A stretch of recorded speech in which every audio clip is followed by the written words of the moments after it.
Alright, back for another beer review, and today is a little bit of a different type of review because it's more of a revisit, as in it's a re-review of a beer that I recently reviewed, which is a rarity on the channel. So we're gonna give it a go once again, and I'll tell you about it a bit more momentarily. However, the beer that I am reviewing today, once again, comes from the Little Kings Brewing Company, also known as Little Kings Beer, and they're headquartered in Cincinnati, Ohio, and this is their Little Kings Cream Ale. So this is a cream ale that comes in at 6% alcohol by volume, 20 IBUs, and at the time of review, I don't know exactly how old this bottle is, but I do know that it's relatively fresh, and that's because this was sent to me by the kind of folks over at Little Kings, and more specifically, Dani. She reached out on Instagram and wanted to send me some fresh bottles, and here we are. Now, the reason that they ended up reaching out is because a couple months back, I want to say it's probably been about, by the time you see this review, over 2 months, probably 2.5 months ago, maybe even 3 months, I reviewed this beer. I picked up an 8-pack of it when I was down in Mentor, Ohio in early February. And unfortunately, the bottles that I got, all 8 of them, well, I don't know about all 8 of them, but the ones that I have consumed to date were all skunky. So when I posted on Instagram a quick write-up like I do for all of my reviews, they actually saw it, reached out via DMs and said, hey, that beer should not be skunky. It was light struck. We want to send you some fresh bottles. And they did about a week later. Now, here's the beauty about Little Kings. I got to give them props. They have great customer service because they reached out. They sent 7 new bottles, and they didn't ask me to re-review it. They didn't ask me to post a new review. They just said, hey, we want to make it right. We're going to send you some fresh bottles. And here we are. So shout out to them, regardless of this, if this is still skunky or off or whatever. It's cool that they reached out. Huge thanks to them. So I figured since they were kind enough to do that, I would do a quick re-review or revisit or whatever. Now, a lot of you have actually asked during that review and other reviews on my channel. You could just do a quick Google search if you want, but you asked why beers get light struck. I'm not going to go into a huge spiel here, but basically you have 3 different types of bottles in terms of colors. You have clear, you have green, and you have brown. Those are the most widely known ones. I think there's some blue bottles as well, but for the most part, those are the 3. When it comes to protecting beer from UV light can interact with, I believe it's a hop compound, and it oxidizes the hops and it produces that skunkiness. Brown bottles pretty much reflect all that UV light. Like it very little gets through. It would have to be on the shelves probably for years for it to be skunky. Green bottles do a worse job of it by a significant margin. So if you've ever had a Heineken or a Rolling Rock, Little Kings, some of the European beers that are in green bottles, you know that they can get skunky. If they're on the shelf for a couple months sitting in the lights of the store, they can definitely get skunky. Clear bottles are the worst. They protect nothing. So if you ever see a clear bottle on a shelf and it's directly in light and you don't know how old it is, do not buy it. Only buy them if they're in like mixed 12 packs or cases where they are enclosed. Same thing with green bottles, just to be honest with you. So my bottles, while they were almost 3 months old, they're probably on the shelves for a couple months and they got skunky. So this beer right here, the only lights hitting it has been this for the last 5 minutes. Outside of that, this has been in my, I have 2 beer fridges. I have one that's an old, college dorm room beer fridge where it has no lights, no bells and whistles, just keeps beer cold. That's what this went into when they sent it to me. They sent it to me, I unboxed it, put it right in there. I didn't even do an unboxing, I just threw it right into that fridge. So this should theoretically be okay unless it was light struck before it came to me, but we should be okay. So what I'm gonna do is I'm gonna review it, but off camera, I still have a couple bottles left of the skunky Little Kings. So at the end, I'm gonna compare that to this, but I'm gonna crack them both open and pour them so they can kind of breathe a little bit. But I'm just hoping this isn't skunky because I'll tell you right now, that one was skunky. I sent it to a very good friend of, or I gave it to a very good friend of mine, a fellow beer tuber, Anderson over at Ginger Yeti Road Beers. His bottle was skunky. My dad has had a couple bottles of them. They were skunky. We'll see. Yeah, this doesn't smell skunky at all. So this is a fresh, non-skunked Little Kings, and I'm pouring in the Jenny glass like I did last time, but we'll turn it around for you. So this does not smell skunky whatsoever, how this beer is intended to smell. If you've ever had like a Heineken or a Rolling Rock fresh and then had a skunky bottle, you know exactly what I'm talking about. So you're only getting 7 ounces. I didn't want to grab 2 bottles of it just because it didn't make sense. So we did that. I don't know why I put this back on. Now, let me crack this open and see how this smells. I guarantee this smells like skunk. It's going to smell terrible. Ready? Oh, Jesus. Yeah, night and day. Like it's not even remotely in the same stratosphere. That is insane. Now, you might say, well, why do breweries, then use the green bottles? It's aesthetically pleasing. Like, marketing for a lot of these breweries is a thing. So Little Kings, they can't just up and just change their whole marketing. But I would say, Little Kings, if you watch this and you have any power to do so at some point, get them in the little 7.5 fluid ounce cans you see like Coca-Cola and Pepsi throw their soda pops in. I think this would be cool. I know a lot of people like this, but 7.5 fluid ounce can of Little Kings, no skunkiness ever. 2 thumbs up from this guy. But anyway, let's give it a look-see. So what does this look like? It looks like, let me do a little bit of a swirl, get ahead here if I can.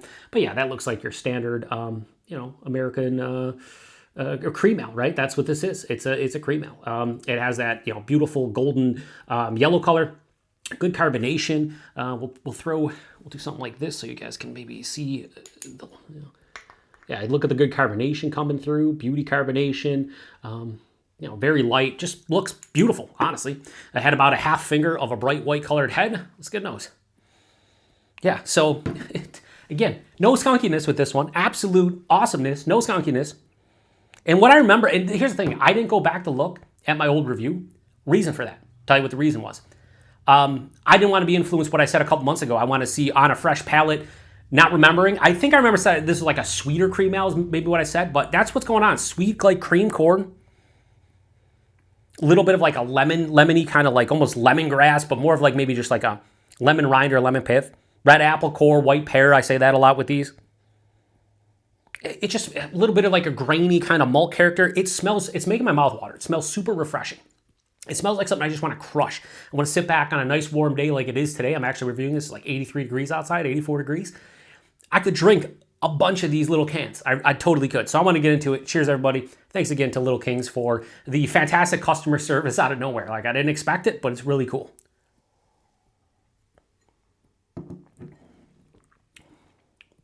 Yeah, it's exactly what I thought it was. When I reviewed that skunky bottle, what I said about it was that I could tell this was a sweeter cream ale, and as the skunkiness dissipated a bit, it started to open up and it was really nice. That's what I'm getting here. Body on this one, lower side of medium, approaching medium, and then the mouthfeel has a beautiful crispness. It's very effervescent. It's higher side of moderate carbonation, dancing on the tongue, smooth on the second half of the palate, but really nice with the carbonation up front. The taste is front to back. Again, more of a corny, grainy kind of characteristic, sweeter. So if you don't like a little bit of a sweeter kind of beer like this, cream ales are basically the ale equivalent of like an American adjunct lager. Really, a lot of them are. Like if you've ever had Jenny Cream Ale, for example, and compared it to, like a Miller High Life or something, very similar. One's an ale, one's a lager. That's kind of what this is. This might not be as crisp and clean as a lager, but it's very close. So, yeah. So again, that crispy kind of grainy corn-like character halfway through that red apple core, maybe even the red apple skin. Finishes with a very big dryness. I would say close to bone dry, mild bitterness. I will say this, with this being fresh, and again, this is not super fresh. This is about 2 months old. They sent me this back, I think it was I received the package on St. Patrick's Day. So by the time you see this, about 2 months old. The reason I didn't get to it is because I came down with a cold for a couple weeks. I had other beers in front of it. It just got kind of put to the wayside, but I knew it was in my fridge and it wasn't going to get light struck at all, so it wasn't a big deal. But this is kind of, even 2 months old, they sent it to me fresh, but even 2 months, I would consider this fresh because it's been in my fridge and it's fine. This is way better than I thought it would be, honestly. I thought I knew what it would taste like without the skunkiness, but it definitely is a lot better. And when I try the other one off camera to see the difference, it's probably going to be a huge difference. Yeah, there's a little bit of a booziness here, just a smidge. And when I mean booziness, I'm not saying you can compare this to a 10% Imperial Stout or something, but it has a slight alcohol kick that I'm not accustomed to for like sub 6% beers. But maybe that would stop you from drinking a bunch of these and getting in trouble because it is 6% and it's not like a 4.5% cream ale. When I was compared to Jenny, I was thinking Jenny was in the same realm, but Jenny is like under 5%, I'm pretty sure, or around 5%. It's like 5.2 or 5.3, something like that. So this is a bit bigger than that. Maybe it's like 4.5. I forget. I'm so old. I drank Jenny Cream Ales so many times. I don't remember the ABV. I just know it's not a big beer. But this is bigger than that. And I think it has a more flavor than something like a Jenny Cream Ale. I still think Jenny, for me, holds the spot of the most quaffable, drinkable, crushable cream ale. But this is one of the more flavorful, non-adjuncted cream ales I've had. It's really good. So let me give it a rating real quick just to do, I mean, I don't remember what I rated it, but I'm going to give this like, if I had to rescore Jenny, I'd probably give that, because it's one of my favorite cheaper beers, probably a low 4, high 3.75, like a 3.85, 3.9. I'm going to give this the same thing. I'm going to go high 3.75, I'll go 3.85. I don't remember what I gave it with the skunkiness, probably in like the 3.5 range. I think I said I was being generous, and I said maybe it should even get lower, but this is a 3.85 all day long for me. This is a good local regional offering. If you're in Cincinnati or in Ohio, maybe southern, Michigan, you can get your hands on these. Do so. I think it's worth it. Now let's get into the skunky version. Yes, I'm cleansing my palate for a skunky beer. Fuck me. All right. So how does this look? I've already reviewed this. It's whatever. It looks the same as that. All right. Maybe a little bit. It smells so bad. Yeah, it just smells like straight skunk now. Now it's even worse a couple months later after I reviewed it. With the first review of it a couple months ago, I could actually get a little bit of the base beer. I'm just getting straight up skunkiness. It smells like a skunk sprayed my cream ale. Let's get into it. Cheers. Not looking forward to this whatsoever.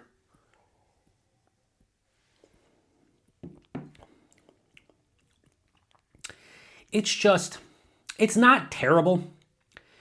And I can get a little bit of what the essence of this beer is. It's just, that skunkiness is just a layer over top that you can't get by. Yeah, I'm only taking 2 sips of it. Yeah, I would probably give this as is, maybe a high 3, maybe a low 3.25, maybe like a 3.15, 3.2. This is like 3/4 of a point better, 100%. This just tastes, I'm not even cleansing my palate, but this just tastes better. Not only is it fresher, but it has no skunkiness. You get more of the malt character. There's a little bit of like a grassy kind of hop character on the back of it. Very mild, subdued, more dry than bitter. Like a mild bitterness, mild grassy bitterness. But yeah, this is just a nice beer from Little Kings. I'm very happy that they reached out.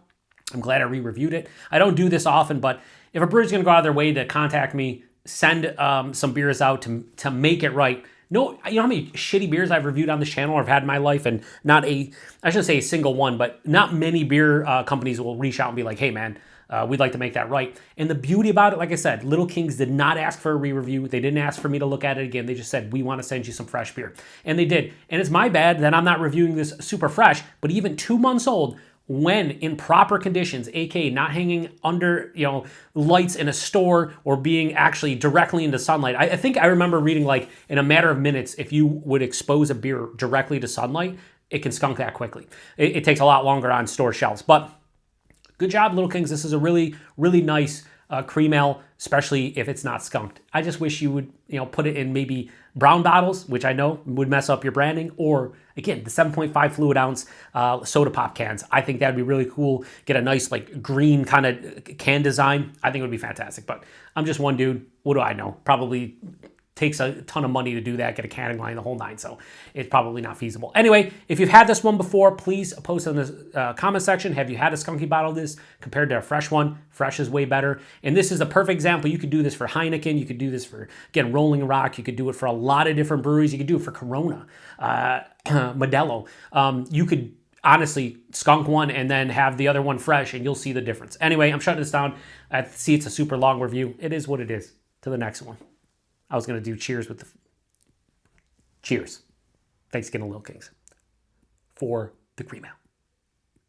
Cheers. 6%. Cheers. 6%. Cheers. Am I having kind of like a mental breakdown at the end of this? We'll see who watches the end. It's definitely mental breakdown. Cheers, everyone.